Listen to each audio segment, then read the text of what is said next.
हमारा ये संसार कई अनसुलझे रहस्यों से भरा हुआ है, जहाँ कुछ रहस्य तो सुलझ जाते हैं, लेकिन कुछ आज भी एक पहेली बने हुए हैं। दुनिया में ऐसी कई सभ्यताएं हैं और प्राचीन शहर हैं जिनके रहस्य आज भी अनसुलझे हैं। कई ऐसे शहर हैं जिनका आज नामो निशान तक नहीं मिलता। आज हम आपको ऐसे ही एक गुमशुदा शहर के बारे में बताने जा रहे हैं, जो पूरा का पूरा सोने से गढ़ा हुआ था। चारों ओर खुशहाली थी और उसकी खूबसूरती के चर्चे तो हर तरफ थे, लेकिन आज ये आलीशान शहर केवल एक किस्सा बनकर रह गया है।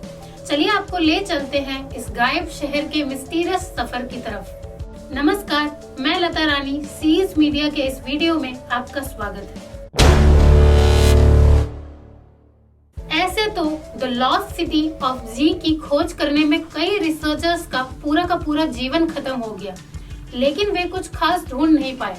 सबसे ज्यादा सफलता अगर किसी को मिली तो वो थे ब्रिटिश सर्वेक्षक पर्सी फॉसेट। उनके हिसाब से अमेज़न के खौफनाक जंगलों के बीच में एक ऐसा भव्य शहर मौजूद है जिसकी बाउंड्री सोने की बनी है और गलियां चांदी की।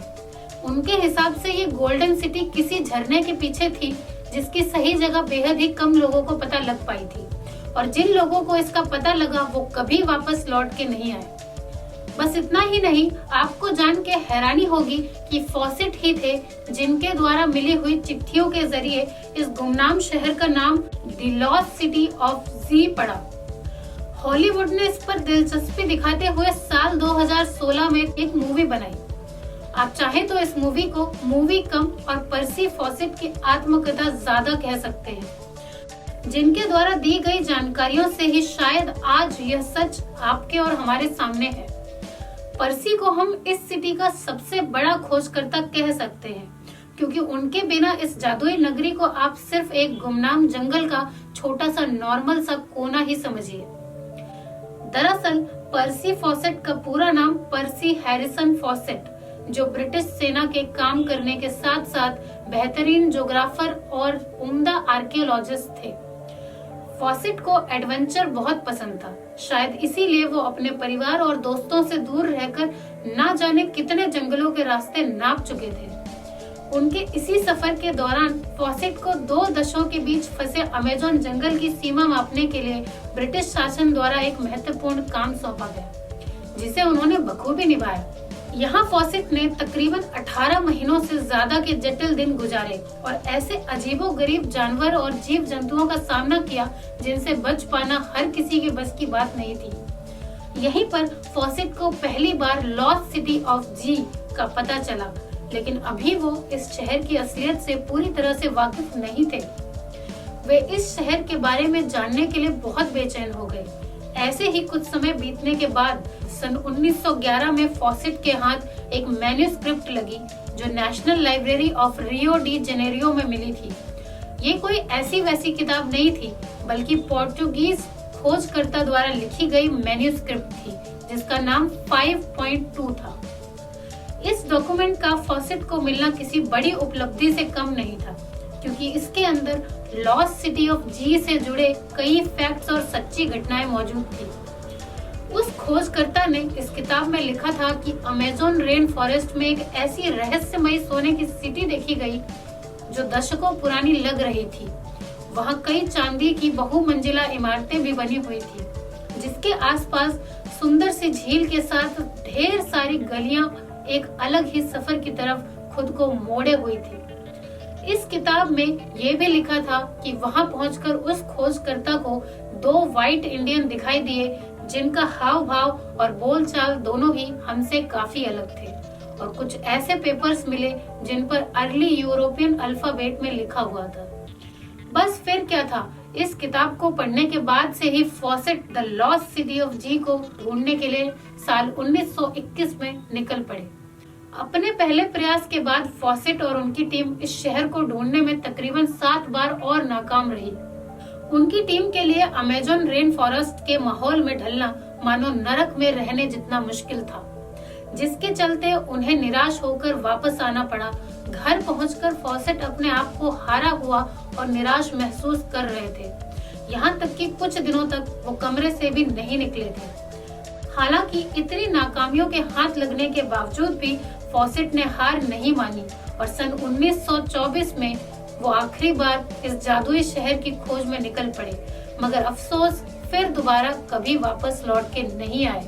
अप्रैल 1925 के एक दिन अपना आखिरी प्रयास करने निकले फॉसेट ने इस बार अपने साथ सिर्फ चुनिंदा मगर मजबूत लोगों को रखा था। उनके पास आधुनिक डिवाइस के अलावा उनके बेटे जैक और 2 जानवर भी थे। फॉसेट के छोटी टीम रखने का कारण अमेज़न के जंगल में बसी खून की प्यासी जनजातियां थी, जिनकी नजर में आए बगैर ही वे इस सफर को खत्म करना चाहते थे। इसके साथ ही उन्हें इस बार रॉयल ज्योग्राफिक और रॉकीफेलर जैसी जानी मानी सोसाइटी फाइनेंस कर रही थी। फॉसेट उस समय काफी मशहूर एक्सप्लोरर के रूप में जाने जाने लगे थे। उनकी बहादुरी का लोहा दुनिया मानती थी। अप्रैल 1925 में अपना सफर शुरू करने के बाद फॉसेट और उनकी टीम 21 मई 1925 को जंगल के ऐसे कोने तक पहुंच गए जिसके आगे वो शायद ही कभी गए थे। अब यहाँ से जो सफर शुरू होने वाला था उसका अंदाजा उन्हें बिल्कुल भी नहीं था। इसीलिए फॉसेट ने अगला कदम बढ़ाने से पहले थोड़ा आराम करना सही समझा। यहीं पर उन्होंने आराम करने के लिए एक कैंप बनाया और यहीं से उन्होंने अपनी बीवी को एक पत्र लिखा।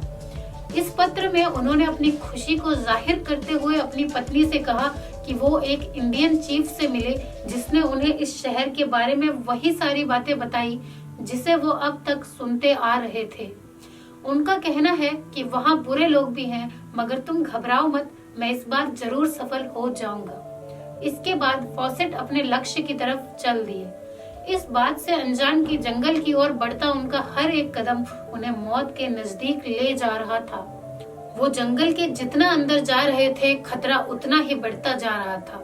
कहीं जंगली जानवर तो कहीं वहाँ बसे आदिवासियों का खौफ उन्हें सता रहा था। चिट्ठी में फॉसेट ने अपनी पत्नी को लिखा था कि वो यह चिट्ठी बड़ी मुश्किल से लिख रहे हैं। यहाँ मौत हर पल हमसे लुका छिपी खेल रही है।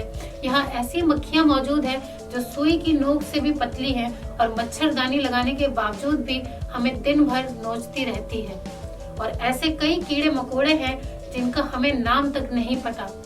हम जल्दी यहाँ से निकल जाएंगे और वह सोने का शहर हमसे ज्यादा दूर नहीं है। ये पर्सी फॉसेट के आखिरी शब्द थे जो उनकी पत्नी को मिले। इसके बाद फॉसेट और उसकी टीम का क्या हुआ कोई नहीं जानता।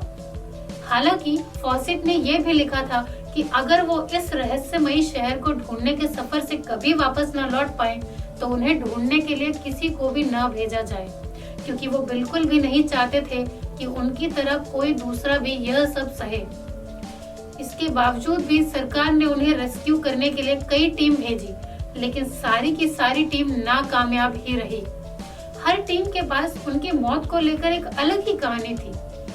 कुछ ने कहा कि एक इंडियन चीफ से झगड़ने के चक्कर में उनकी हत्या हो गई। किसी का कहना था कि पर्सी फॉसेट को जंगली जानवरों ने चबा डाला, तो वहीं कुछ का मानना था कि उन्हें अमेज़न रेन फॉरेस्ट की जंगली जनजातियों ने मार डाला। ऐसे में फॉसेट के बारे में यह सब बातें तो बोली गई, मगर उनका कोई आधार नहीं था, क्योंकि इन टीमों के पास कोई सबूत नहीं था और ना ही उनकी लाश थी।